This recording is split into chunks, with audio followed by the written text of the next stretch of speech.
Good evening, everybody. Welcome to the first in-person Warrant Committee meeting in almost 2 years. I guess it's 2 years, and certainly of this first fiscal year.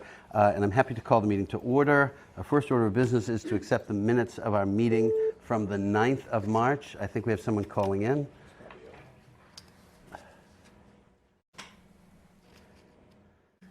How are we doing with that? We don't want to drop who's there. Scott's there? Scott is there. Okay. Hello? Hello, I'm here. Perfect. Scott, Do we have both Scott and O'Henny on the phone? no, oh, we lost O'Henny. Oh, we lost O'Henny?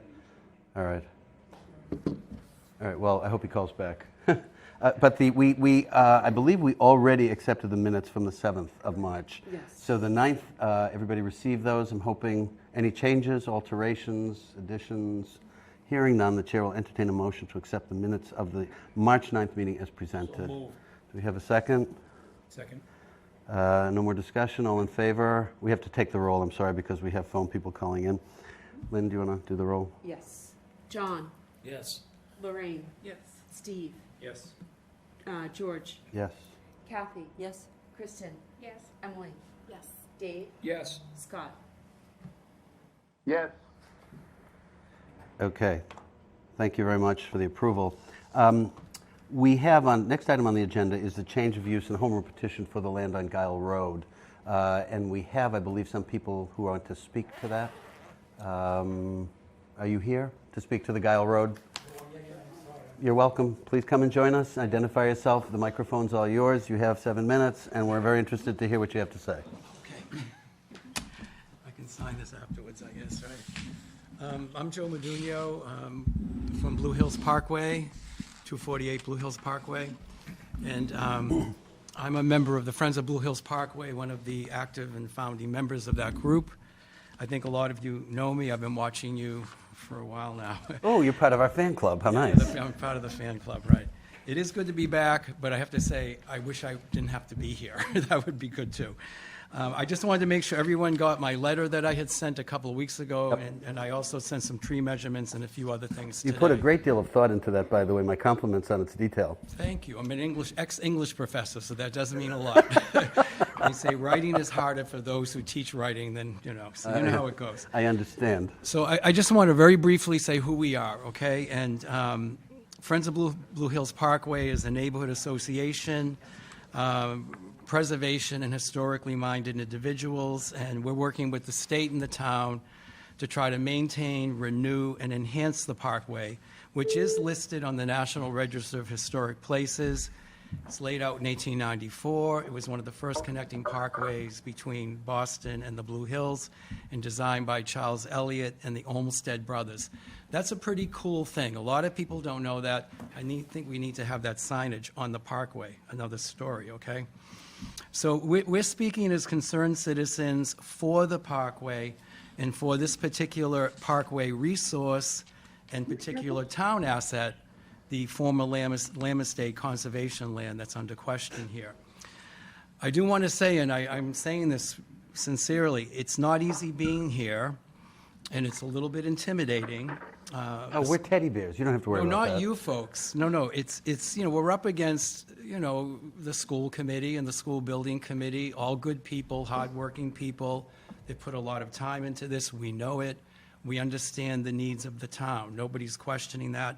So you feel a little bit like pushing back, you're being a bit of a jerk. And we're not trying to be jerks in any way.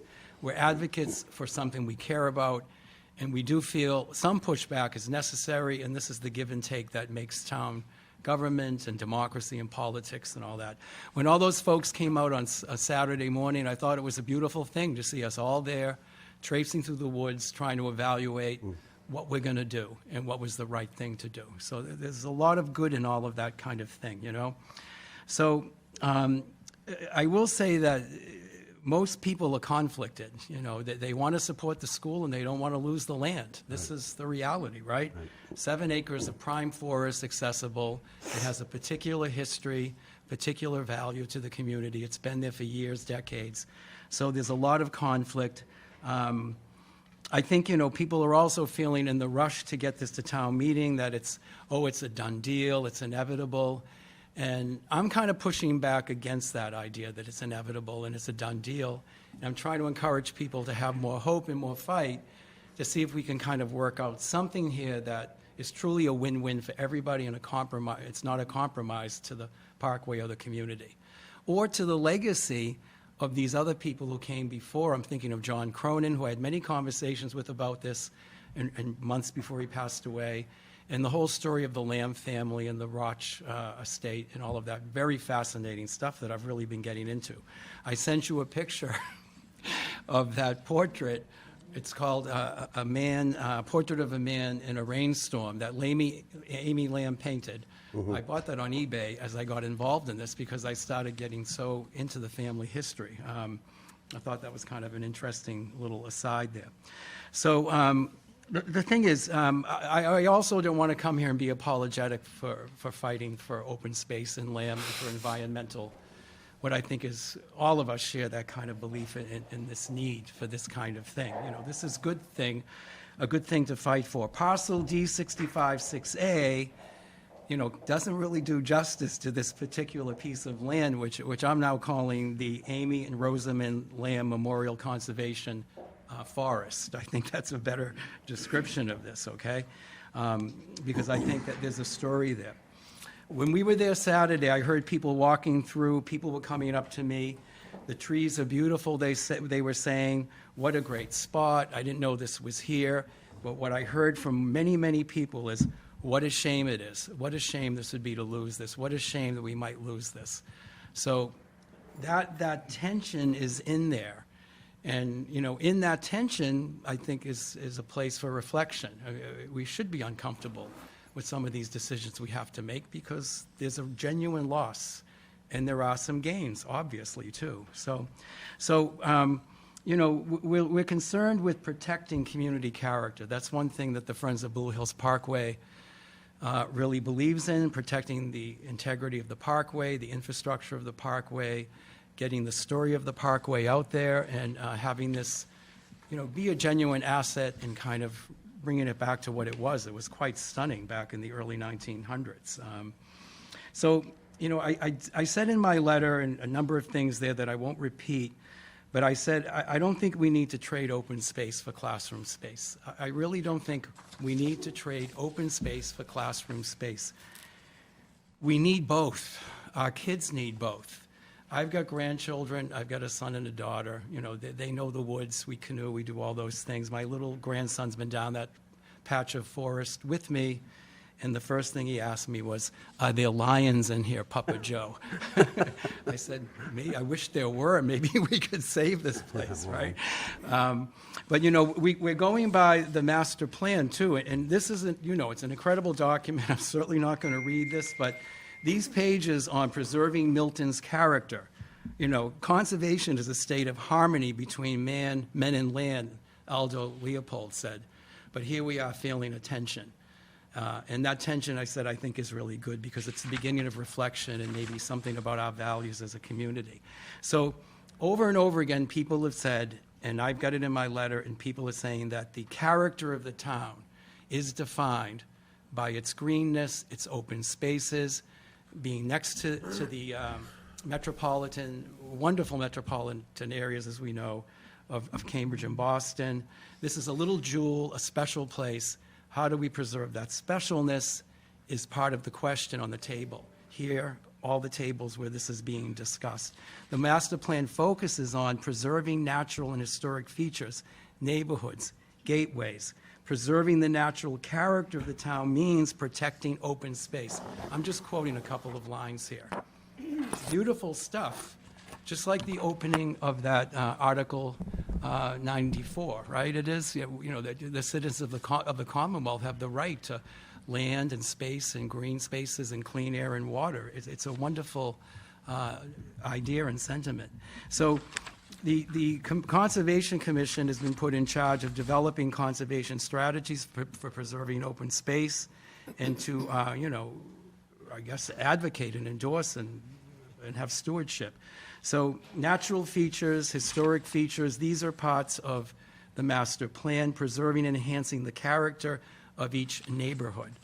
So this is what we feel is at jeopardy on the Parkway, the character of our neighborhood.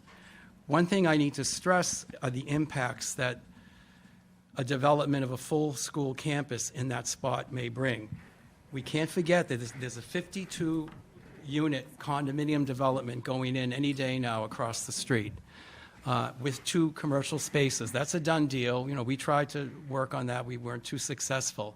That's going to be happening directly across from Home Inc. in this land. We've got the Hilltop, which is great, you know, all those resources, Brooksfield and all of that. Home Inc. is going to bear the burden of the stress and the development pressures on the Parkway. And all that comes with a school and, you know, more buses, people, cars, pedestrians, all those things that we're concerned about. So I think we need to be talking about this with those other development issues on the table as well, and considering those. Environmental impacts are something I know that the Concom is going to be talking more about. But when we talk about these pieces of land, we can't talk about them like they're, you know, just cards on a table we're shuffling around or abstractions. Each of these pieces of land have their own identity, kind of their own integrity, environmentally, socially, historically, geographically. There's different kinds of conservation land. You know, I taught environmental studies. I worked in a program for a number of years with this kind of stuff. And we're losing the very kind of land at a very rapid rate that we have on the Parkway. And that's forest land and upland dry land, because that's buildable land. Conservation land with wetlands and vernal pools is naturally protected under state law. And those need to be protected, and they're important places. And there is a fragment of that on that parcel. But the kind of land that we're talking about trading here is the very kind of land we need to be saving and not trading, because it's disappearing rapidly in Massachusetts, in all these communities. So that's something to kind of think about. It's not just a piece of land, a bunch of trees, we can just swap and trade. So those are things to think about. Impacts we can talk about. There's runoff issues. The brook is there. When these lands were purchased, they were purchased, and it's in those deeds that we talked about, with the understanding and the hope of preserving the watershed, issues with runoff, the brook, and all of that business there, because these are interconnected with those places. Everything that happens at the high school and on the Parkway, all those waters end up in the Neponset. It just goes right down, you know, and I remind you, you have 2 minutes. okay, all right, I'm almost done. That's good. So those kinds of impacts we can talk more about with the Conservation Commission. I do want to say one thing about the swap, because they brought it up in a letter too, and I've done a little more talk and research on this, and we'll find out more specifics. But, you know, the idea that we're gaining acreage might be true, but that's just kind of an acreage gain. When the law defines this gain, the claim of no loss of conservation land, it's a little simplistic and misleading to believe that this is just, you know, fine and dandy. Because, as I said, different kinds of land, different uses of land. The Herrick Road Drive and the other Randolph land are essentially unbuildable places, very unlikely. So they're already naturally protected. We should be giving them conservation land. If we were really bold and audacious with our vision, we'd slap the conservation land on there and preserve what we have and begin to move toward an alternative plan that kind of saves these buildable places and these beautiful places that are accessible. There's priority habitat. I'm not going to get into all of this. I'm not a true scientist or ecologist, but there are issues there that some of the Conservation Commission has brought up when we were on that field trip. The Lamb family legacy. I know we've got some loopholes in the law, but in 1978, those 2 women sold this land. They didn't want to sell it. They only agreed to sell it once they were told that they could have these restrictions put on the deed, and then they did it. So, I mean, I really think their intent, this is an ethical issue, and I know ethics are kind of going out the window these days, I guess, but their intentions were this would forever be for the community. You have the language. I gave it to you. I won't read it. But that's what they thought they were doing. And that law wasn't in effect when they wrote that. when they signed that. So, I mean, technically, I think it should be grandfathered if there was any kind of way to do this. So honoring the past, honoring the people who acquired that land, and really, all of the assets we have as a town around that section, we can thank the Lamb family for. From the high school, Brooks Field, the development across the street, Quistit Brook, all those land, it was all the Roth Lamb estate. So they really gave a lot to the town, and we actually were a little nasty to them. I won't even get into that at one point. But those women came forward at the end after their house burned down and said, we're going to give this last legacy, and they basically, for $1, gave us the rest of the conservation land over there. I think these are things we need to remember as a community. These are things we need to value, you know. We're a tree city. I'm not going to point out the irony of that. So I'm not going to get into it all, but the alternative vision would be one where there's a real win-win for the community. We save land, we're faithful to our values as a community. We have an idea of ourselves as a green community.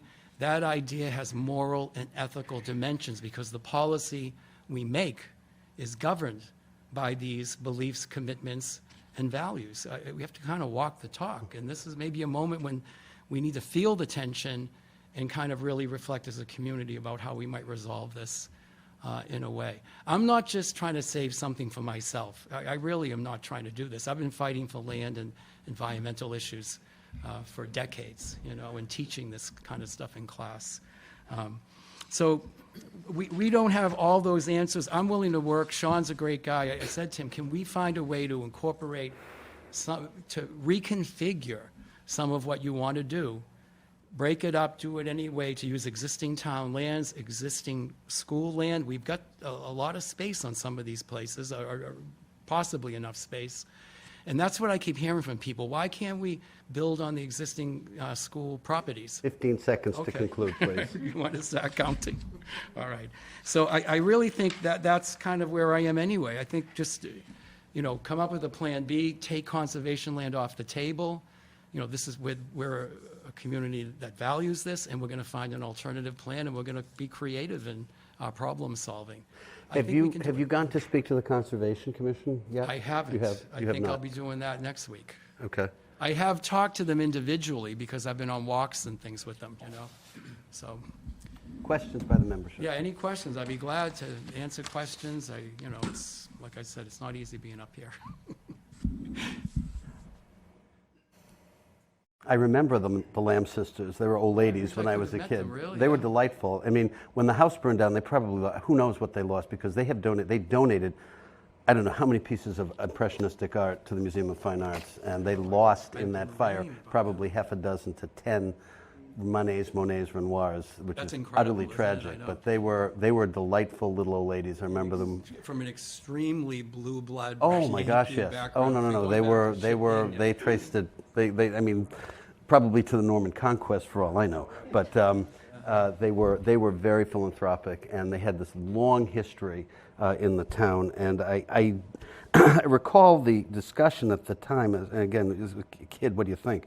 But you know, these ladies giving this land, hoping that it was going to be kept perpetually open. I know that was one of the considerations. But you know, if the contingencies aren't put in and the restrictions aren't there, then you know. They didn't even want the trees touched or their rhododendrons. They wanted to leave it in a natural state. It's really, they were quite progressive in a way. And quite They were ahead of their time visionary, anyway, yeah. but unfortunately, you know, needs, wants, et cetera. If you could propose something acceptable for this use, what would you come up with, if anything? Well, I'll tell you right now, people were coming up to me, and I had some people, they were educators, that can be lightly cleaned out underneath, and you've got a grove now of trees that are well over 100 years old in many cases. It's like an arboretum. It's also a kind of place to be kind of an outdoor classroom that can be used in conjunction with classes at the high school. It's right there, right? I taught environmental education for years, which meant in the field education. That's a gold mine, and right across the street, you've got the brook and the pond. I've said that to so many people in the past. We should be using these town resources and assets, integrating them into environmental education. You want to be a hip, cool, educational community, there you go, right? Yep. We need to be doing more of that field work and stuff. The students would love it. Have you all considered the density issues and the traffic issues on the Parkway? I think the planning board, if I'm remembering my minutes of the planning board meeting, they looked at all of this with respect to the condo units that were going to go in there. And I imagine they, obviously they thought it was acceptable. Yeah, no, there were lots of issues, obviously, but of course they thought it was acceptable in the end. But I mean, I don't know, 52 units, if you figure one car, maybe two per unit almost, right? I mean, right now, there's virtually no traffic Yeah, there. I've lived yeah. 22 years on the Yeah, Parkway. You it's don't not see a that car bad. come and go there. It's Uh-huh, peaceful and right. quiet. It's like an old farmhouse, you know? So it's going to be a big change for the people at that end of the Parkway, you know? Certainly, Home Inc., their little world of peace and quiet, you know? I mean, I can be in my backyard, on my back porch on a summer night, and I can hear the ball game. I'm halfway to Mattapan. Oh, yeah. You know, when they're playing sports, which I don't mind, but I hear it like it's right there. It's amazing how that travels through the whole neighborhood, you know? Well, thank you for coming. We've Yeah. received a number of letters. The Conservation Commission is coming to talk to us next week, so we'll have inputs from them as well, but we're grateful for your time. Thank you. No, Thank you for coming to see us. I appreciate you having me here. No, of course, thank you very much. We will consider the vote on this when we have a few more inputs, but any letters that I've gotten have all been circulated to you, and I think we've had actually quite a few from this, so it'll be interesting to see how the rest of it all works out. We are also delighted to have Karen Praval come and talk to us. We are talking about the rescission of the fiscal year 22 stormwater appropriation. So, Karen, you have the floor. Thank you for joining us. Thank you for having me. Thank you, Mr. Chair. So I've come to the board to discuss warrant articles 17 that was voted on May 3rd of 2021. It authorized the town to appropriate $1,056,566 for the Stormwater Enterprise Fund. During the end of the year closeout of the budget, I realized that the amount of certified retained earnings was under 50,000. So between the time that the previous auditor left the position and the interim auditor coming in and my coming in, it was a number that I just had been continued in the budget. But in order to use revenue from certified retained earnings, it has to be certified by the Department of Revenue. At the time, they had only certified $3,000, and so I'm asking to rescind that vote. So that would be rescinding the amount of the appropriation from the $1,056,566 to $1,006,566. What that does is reduces the appropriation by $50,000 and also reduces the retained earnings that was put in as a funding source. That wasn't actually a funding source. And working with the director of DPW, Chase Berkeley, we've been really proactive in looking at the FY23 budget and making sure that, you know, with the stormwater rates match what we're going to be funding in the budget. We had to reduce one of the contractual line items in the budget and also the indirect cost. So indirect costs are added on as a cost that is outside of the direct cost. It's usually for benefits. It's funded in the general fund. And so the enterprise being self-sufficient has to pay that back. So for the FY23 budget, we're going to be reducing the amount of indirect costs that the stormwater pays back to the actual general fund. What's the magnitude of the reduction, Karen, please? I'm sorry? Do you know what the magnitude of the reduction is? 50,000. 50, total, that's it, total, nothing more? 50,000. Nothing more than that, Nothing no more other than the indirect 50, costs just in there? 50,000. Okay, It's I just just wanted to be 50,000. clear on that. We're not reducing any of the indirect costs. All we're doing is reducing the original appropriation. Perfect, okay, I And just I wanted to can- be sure everybody was clear on that. I can read the recommended language that We we're have, I proposing. mean, I'm looking at a copy here we had online, does everybody have it?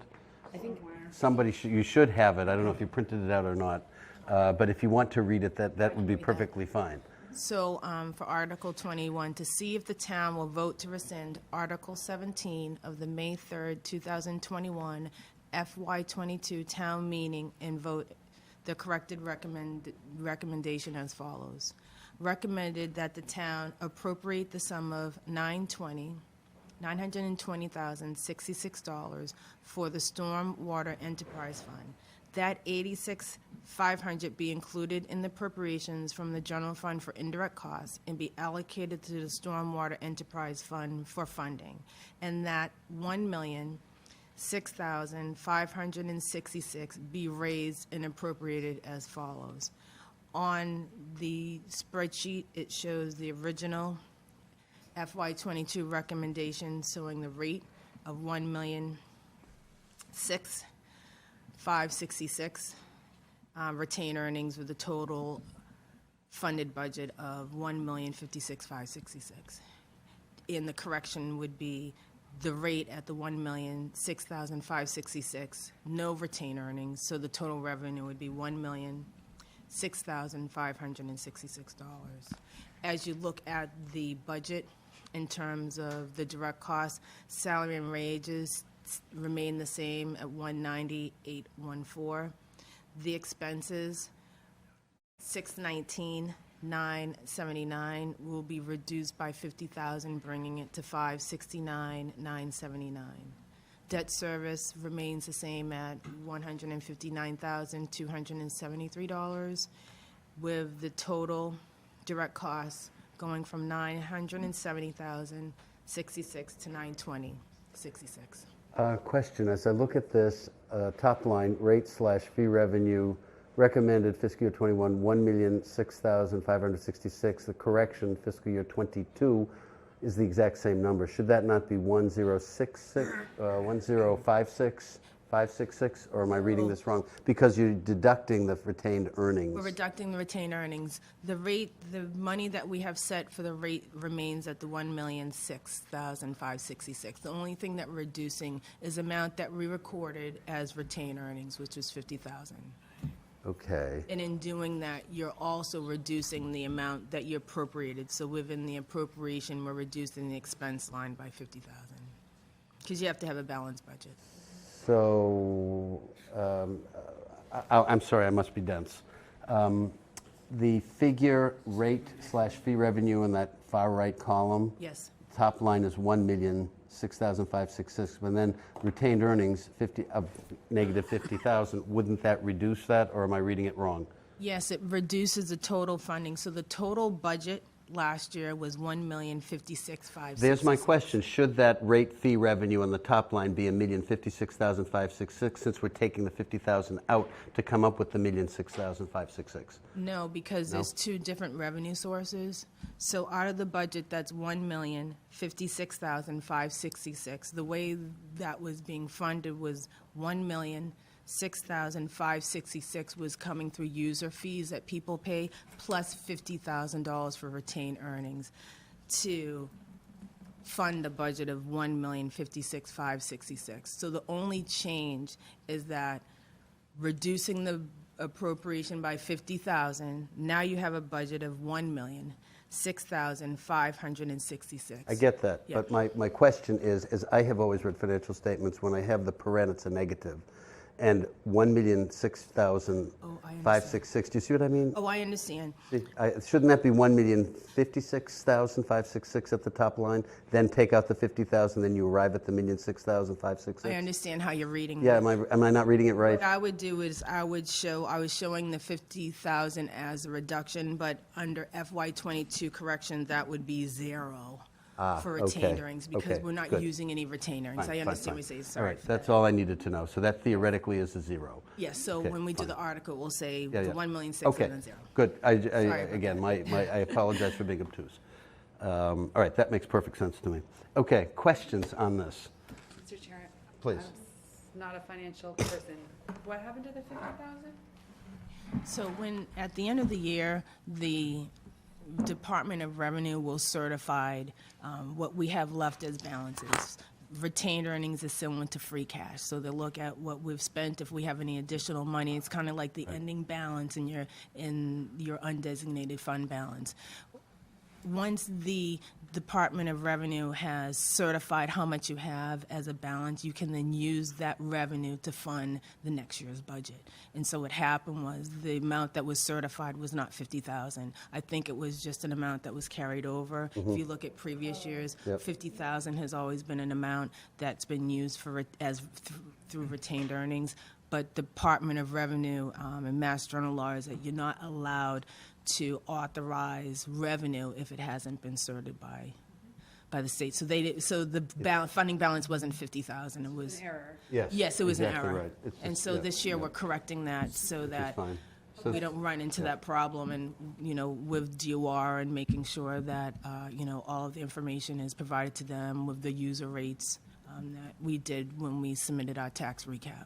So they're aware of this and what we're doing to make sure that it doesn't happen again. Other questions? This is Article 21 for this year's warrant. Do we have any questions? I think we can take this to a vote. This seems really straightforward. Okay. The chair will entertain a motion to approve this recommendation as presented. So moved. Do we have a second? Second. Any other discussion? Thank you. Lynn, please take the roll. We don't have to. Do we have to? Yeah, we have to because we have people on the phone. I know. Yeah, right. Listen, it's all right. Yes. At least they're here. Lorraine. Yes. Steve. Yes. George. Yes. Kathy. Yes. Kristen. Yes. Emily. Yes. Dave. Yes. Scott.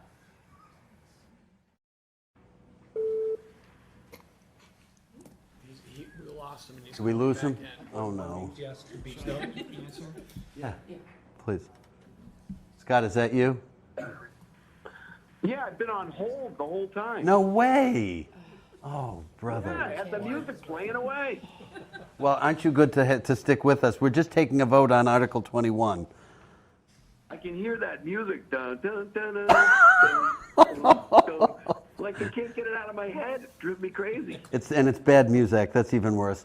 So, if you didn't hear it, do you want to vote on this, or do you want to abstain, or what? What's Article 21? Article 21 is a correction of $50,000 in the Stormwater Enterprise Fund. We're basically rescinding Article 17 last year to correct the number from $1,056,566 to $1,006,566 to account for the pass-through that occurred last year into the general fund that should not have. So it's a reduction. Right. I'll vote yes for that. Okay, fabulous. Thank you very much. I think we're good then. Okay. Aaron. That's the end of the meeting? Oh, no, I'm The sorry. meeting's over? Oh, I'm sorry. I thought we got everybody. Aaron. Yes. Christine. Yes. Susanna. Do we have Susanna? I think we have her on hold now. Did we lose her We too? might have put her on hold. Oh, dear. All right, who else do we have? That's it. That's it. Okay, it passes. Thank you all. Okay, thank you, Karen. The stormwater appropriation, we did that. Our budget articles. Now, we had, Karen, do you have 2 seconds more for us? Sure. Thank you. The budget articles we have on spreadsheet. You should all have received them. I have asked Karen, so for our voting purposes, to put them in the format that we will see in the warrant, so we don't have any other criticisms or other discussions that you are not voting on what you see. So I've asked her to do that, and we'll vote on those next week. Do we still have people on the phone? Yeah. Okay, good. We have Scott. Are you both on? I'm here, George. Oh, great. Put on hold my for like God. 10 minutes. I was able to merge. Aren't you good? Thank you. All right, so we have both Susanna and Scott. That's great. Did we lose O'Henny too, or is he still there? I know we're asking for a lot. They've got 2 people merged. That's pretty good. What else do we need? Yeah, right. I'm not going to ask. Let's not count. Let's count our blessings. So. Henny, his brain's probably going nuts listening to that music. Oh well, yeah. Well, bad music is bad music. Anyway, so we have the votes on the actual budget articles, which we will take next week between Monday and Wednesday. They should go reasonably perfunctorily because we've already talked about most of the numbers. The school committee is coming in Wednesday. No, Monday. Monday, at 8 Monday. 8 p.m. Okay, that's right, because they're going to convene with us at 8 o'clock after we'll try to get through most of our agenda before they come, and then we should be able to continue with that. And Blue Hills Regional is coming Monday at also. 7 Okay, so p.m. we're going to have, it'll be a Zoom meeting, unfortunately, because I'm traveling, but we will have them here. We'll have them at our meeting, so we should be able to put whatever questions we have to them. Blue Hills Regional is becoming less of a budget item because I think the number of students going there has just dropped. Reducing over the last 5 Yeah, years. yeah, it's been going I'm the down. one writing those comments. That's right, yeah, and it's it's a great place for kids who need training of that nature, but it is not the investment we used to be making. So we will handle the budget articles next week. In terms of other issues that we need to have completed, are there other tables, Karen, that are going to come out that you're going to be sending out to us during the next week or so? Yeah, things that so we have I'm to review? working, I've sent a few tables to Lynn so far, but before Friday, because I'll be out of the office on Friday, you'll have all the tables that's in great. terms of Okay. the total expenditures, budget revenue, and then I'll update the ClearGov with all the budgets. We have a balanced budget, and so we have all the numbers, everything is set up based off of article, and so I'll have those updated before Friday. So Very good. if you have access, you can go and look and review them prior to the Monday meeting. That would be very helpful. That would be great for us, because if we'll all have a chance to look at it, then we can talk about it intelligently. Karen, Christine? Is there, the ClearGov, do we have access to that, the budgets on ClearGov, or is that? You don't have access. What we can do is there's certain people that have privileges in terms of being able, as editors, and being able to update different sections, but we can always download it into a PDF and then send a copy. Is that possible?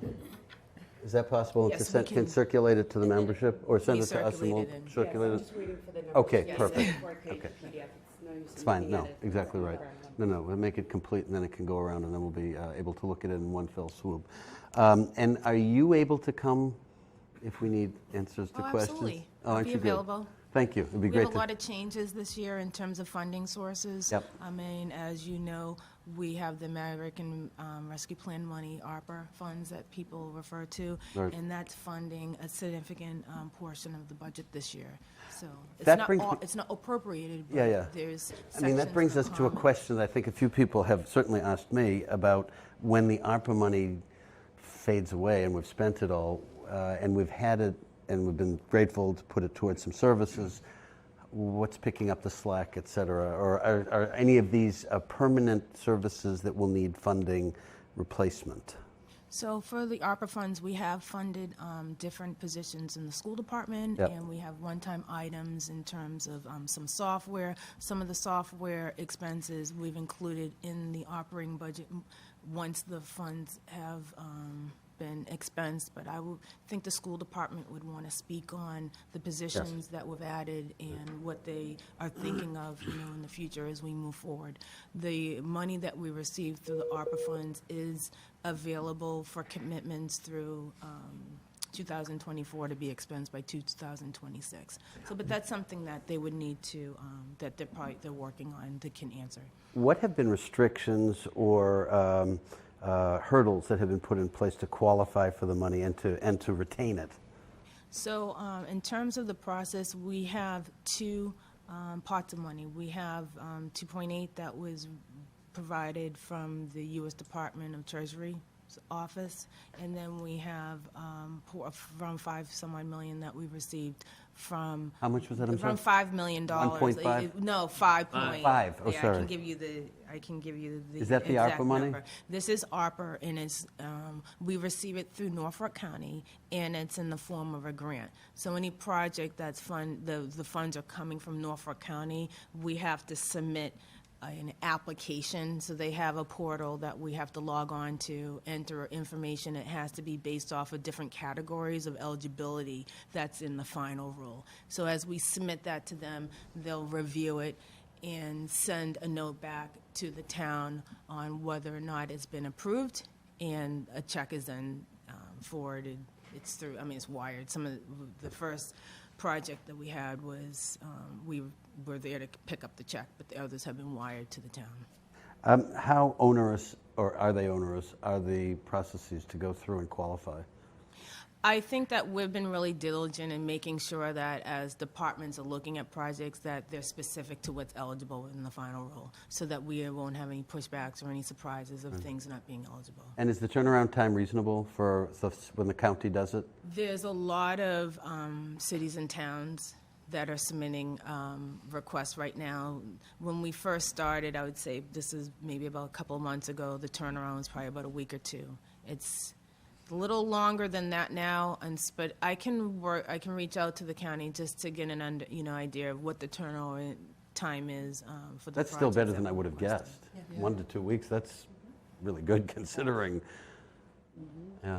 And the 2.8 from the Treasury, does that have different requirements, different restrictions, different stipulations? No, it's the same requirements. It's still part of the final rule. It's just how it's being reported. The town has to provide progress reports on a quarterly basis, whether the money is being provided through the Treasury office or it's coming through Norfolk County. So it's the same. I mean, we still have to provide all the backup paperwork in terms of the expenditures and. And it's also a financial grant, reports. it's not a loan or anything like that? We don't have to pay it back? No, we don't have to pay good. anything back. The difference between the Treasury monies that the funds have already been wired to the town. So we received 1.4 in July, and the final 1.4 will be allocated to the town as a wire payment, so we'll have the cash on hand, whereas the Norfolk County, we have to submit an application and go through the process, and then they'll wire the money based off of the project. So there's a little more flexibility with the Treasury funds. But the reporting at the end of the day, quarterly, is going to be the same. Questions, other questions? How much of the ARPA money has been earmarked, or have you already submitted for grant funding? Do you know? I do have that number. I would prefer I could send it as an email. yeah, that'd be Just great. where I can give you the exact number. And One question came up as we were looking at the pension, the OPEB, 100,000 contribution. In the I got a note from Anne Marie Fagan, the unfunded vested pension liability is now about 6 million. yeah, the unfunded net. Unfunded is 6+ million. But, yeah. So we talked about this briefly, not this year, but certainly last year and definitely the year before, about funding that over time rather than having it with an ascending interest rate environment and inflation that we're looking at now. That number could get big quickly. And the question that I have is, what's the process, or do we have one, to look at offsetting that liability? I think that for all cities and towns, this is a liability line that we all have. Right. And it's for some cities and towns, they're looking at 20 years, 30 years to be able to fund the OPEB liability. Usually we'll have a policy and procedure in place in terms of when you want to have it completely funded as you look at allocations. The bond rating agency really looks at towns to make sure that we're allocating something to that liability to try to reduce it. Right. And to keep that moving, to keep that number at least flat rather than see it edge up is, I think, in everybody's interest. That's correct. But and compared to other towns whose financials I have reviewed, ours is really not bad at all. Relatively speaking, it's manageable because some other cities and towns are. It's frightening how big that number has become. But one of the issues that I think we have to look at going forward, and that the town meeting will potentially ask, is the increase in that unfunded vested pension liability, just in terms of people who are qualifying for it, who may be retiring early or whatever, and we've seen some of that happening already. Is there any provision to look at that going forward to see if we have to offset that with a higher appropriation over the next couple of years? I think that I think it's an exercise as we move forward, looking at our operating budget, looking at our 5-year plan, looking at the capital 5-year plan. This is also something that we would need to discuss. We have the auditors, Powers and Sullivans, that puts together our financial statements. So I think in that collaboration with them, in looking at our budgets all together and what we have available to fund. And making sure that's part of our budget is the exercise that I think would be, good for the town to do moving forward. I can't speak on what information or reporting or meetings have been done to discuss it, but it's definitely something that But it's in the mix. it needs to be that's included helpful. in the entire. Now, one thing that you did touch on that had been something that we talked about here and have talked about off and on for a few years is the concept of the 5-year plan. And, I guess questions come up given the turnover in the town administrator's office, et cetera. Who is responsible for that now, and how is it being put together, and what are the mechanics of it going forward? So I think, with the purchase of ClearGov budget module, there's lots of platforms within that application that does forecasting and does projecting. Sometimes cities and towns will work with a contractor to assist in that process, but I feel that we have the tools to start looking at, what are the percent increase in terms of salary. If we're looking at level funded budgets and we're looking at prior year, what is the percent increase in terms of expenditures for the budgets? What is the increase in terms of revenue? If we're looking at doing override, what does that look like, 3 years down the line? As we have, if we have special mandates from the state that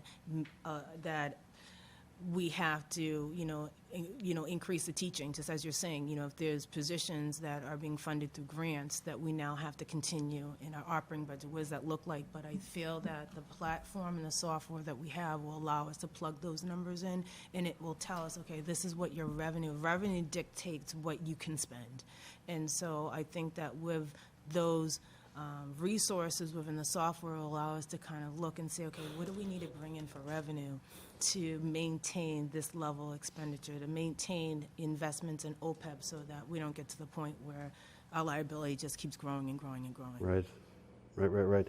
Do you have a sense that the individual departments have the same acuity about the numbers with ClearGov? Are they able to manage them, or have they had enough training, experience, et cetera? Because it is a bit of a transition for them to have to do this in real time, and I'm just curious how that's working.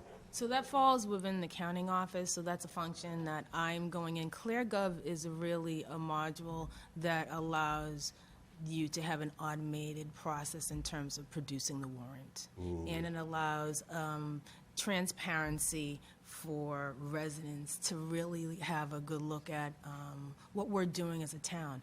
One thing that we're not using this year, but there's different areas in ClearGov that allow you to, look at benchmarks. That allows us to put information in terms of accomplishments. So I feel like this software really allows for a different level of transparency for residents, for departments. You can have org charts, you can have pictures of all the different committees, you can show mission statements and visions and services that are provided in one document. And then as the document is approved by town meeting, if there's any changes, we can upload those changes and have a final warrant that people will see the changes that were made throughout the year. So if we have additional appropriations, if we have additional town meetings, we don't have to produce a separate warrant book. It can just be an updated, revised warrant based off of the articles that were voted. So in terms of the departments, I've met with the departments, and we have a process where we're meeting, we're looking at meeting quarterly. We met in December to go over where we were currently, and so we'll be meeting again the next couple of weeks to go over the FY22 budget, where we are 3/4 of the way. So I feel like I have a really good working relationship with the departments and a very good understanding of the budgets. As we were going through the budgets, we weren't just looking at, okay, let's just have level funded, but we were looking at areas, where can we reduce, or if there are increases, are these one-time increases, and looking at things in the budget that were non-discretionary compared to discretionary. So I think that, working with departments and meeting consistently in a collaborative manner allows us to continue. Well, you bring up but an they interesting won't point, really because be it's used. relatively rare that we see, year-to-date numbers as the budget's put in place. I can't think of ever having seen that. And to hear the progress that you can actually see in real time with this is really encouraging. So I guess that begs the question, in terms of how the appropriations and the disbursements for this current fiscal year are going. How do we stand now that we're basically 3/4 through the year? Are we on plan, ahead, behind, et cetera? I can say we're on plan right now. As I meet with the departments over the next couple of weeks, if there are any variances, and what I'm looking at is looking at where we are in the year, what has been spent to date compared to what should be spent as a percentage. If there are any variances that are over, then those have to get addressed in terms of understanding what is the problem, what is causing this expense, is this something that you can absorb within your budget? So those are all conversations that we have, and if it's something that's unforeseen, then we have to communicate that to the select board. We have to communicate to the town administrator, just so that we're aware of that. This is something that is unforeseen. The town has appropriated $250,000 in reserve, so for unforeseen expenditures that may come up in the year. But usually by the third quarter of the year, going into May, I probably usually, in this role, I'll already know what areas we may have, if we're running a deficit, or areas where there are surpluses. I'll know that as we go into the end of the fiscal year. And just making sure that we have internal controls set up at year end so the departments don't, just go out and just spend the rest of their money, because, anything that's unspent that we can have as a savings, it can be used as free cash to cover the following year's budget. Right. Because I know at this time of year, we have often been in the situation where we've been concerned about snow removal and road treatment. That's the big wild card anytime you have a winter like we've had, and this one wasn't as bad as others that we have experienced. So to know that we're pretty much on target is very encouraging. And just hope we don't get another April Fool's snowstorm like we did a few years ago.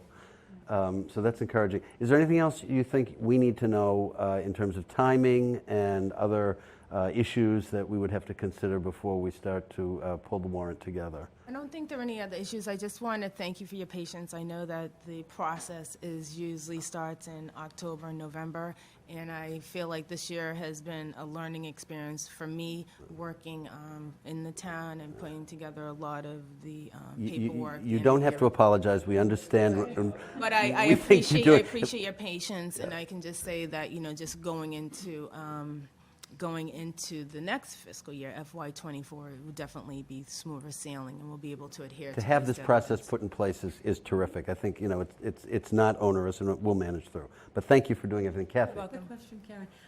So you mentioned about looking at expenses that are above budget and that can't be absorbed into that, and I think that's great, because that's one piece that I've always felt like we've missed.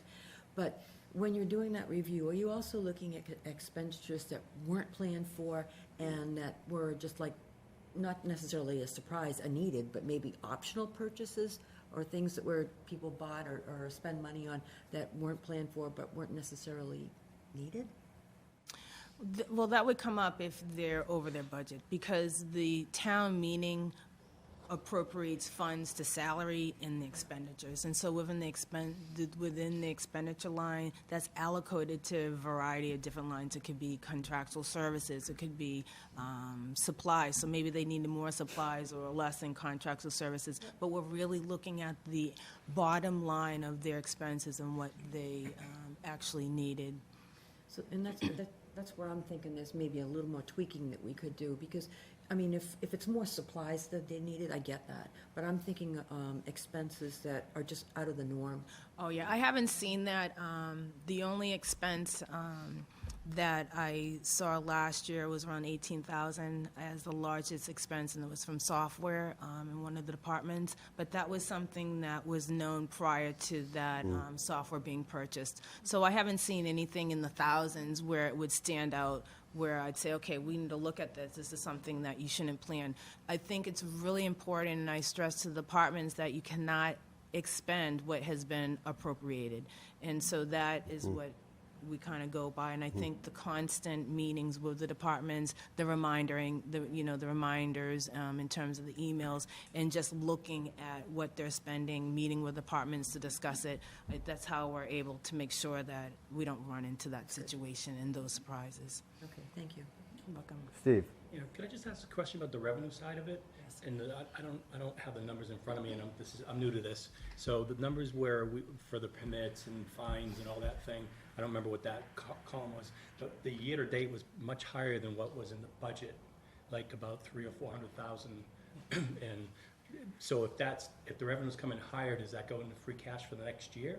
No, so when you look at free cash, I mean, if the revenue, it's a combination of things. So when you're putting together your free cash calculations, you're looking at surpluses that you have in revenues, what you budgeted compared to what you brought in. You're looking at expenditures, if you had, available money, but then you're also, looking at your accounts receivables, you're subtracting deferred revenue, if there are any deficits that came up, if debt wasn't issued and you had an expenditure, all those things play into that free cash number. But one exercise we did this year when I started was I did have a revenue meeting with the department heads, and you're looking at local receipts. Because the property tax, it's pretty much set. You have your 2.5, you have all your different, your exclusions for capital, you have your new growth.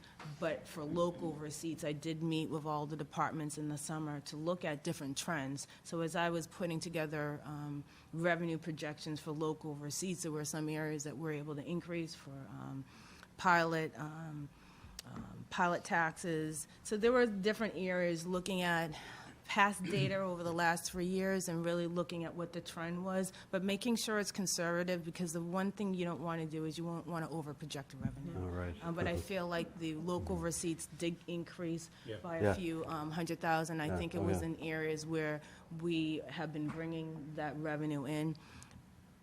Something that, just as we're looking at the operating budget, we're looking at the capital, we also have to start looking at revenue and start looking at fees and start looking at rates, and that's an exercise I think we'll be doing in the summer. But if there's a surplus of, let's say, $500,000 at the end of the year, the town can spend that where they want? No, this rolls into, at the end of the year, when you close out the books, that's what the Department of Revenue would determine at the end. Right. That would then add. Because that to rolls your free forward. cash. And then you potentially. could use that revenue to cover FY24's budget. Why is it that the Commonwealth takes so long to certify free cash? What is the process? Am I missing something, or So the bureaucracy? it was delayed, I think, due to COVID and okay. a lot of the other reporting requirements that cities and towns are doing. There's been a delay from a lot of cities and towns in terms of meeting the deadline. Yep. According to DOR's calendar, most of the reporting at the end of the year, closeout usually is August, September. At that Wow. time, you'd be submitting your Schedule A, around September, October. Your tax recap, usually is done before you have the tax rate set. It's usually around October, November. Yeah. So once that's done, the turnaround for free cash could be a week, it could be 2 weeks, 3 weeks. This year, it was delayed just due to the timing of different correspondence that I had with Department of Revenue. I see. In terms of just areas in the balance sheet that they had questions that I needed to research before it was approved. But normally, we would have free cash prior to March. Okay. Well, we got it, and that's what's important. Other questions? Karen, thank you very much. Keep up the good work. We're grateful for your help. We really couldn't do it without you, for sure. Questions, my door is open. Terrific. You can email me. And also, thank you for putting these things together for us so we can review it before Monday. So we'll look forward to seeing you then. Okay. Thank you. Thank you. Excellent. Thank you very much. Okay. Our next item on the agenda, believe it or not, is to set our next committee date, which has already been done, which is next Monday by Zoom. It will be, I think, a detailed meeting. So we just have to do it because we have one more after that, which is a week from tonight. And then we will also look at assigning the articles for comments. And I will give the heads up that as we go through the assignments for the articles, the commentary for the articles, the opinions that we make with the recommendation, those of you who were on the committees for the different departments, whether it's public safety or school or cemetery, whatever, will be responsible. Among you, one of you, if you want to coordinate it among yourselves to draft it, that's fine. But we will have to have those done. And I'm guessing we're at 46 articles now. One's been taken out. I think we're at 46 articles. Several of them are totally perfunctory. We don't really have to give opinions. So I'm guessing there's probably going to be 36 or 37 opinions that we will have to draft. So between the 13 or 14 of us, I think we'll each have 2 or 3, possibly plus minus on one level or another. But I think that we will have presentations on Algerine Corner Monday.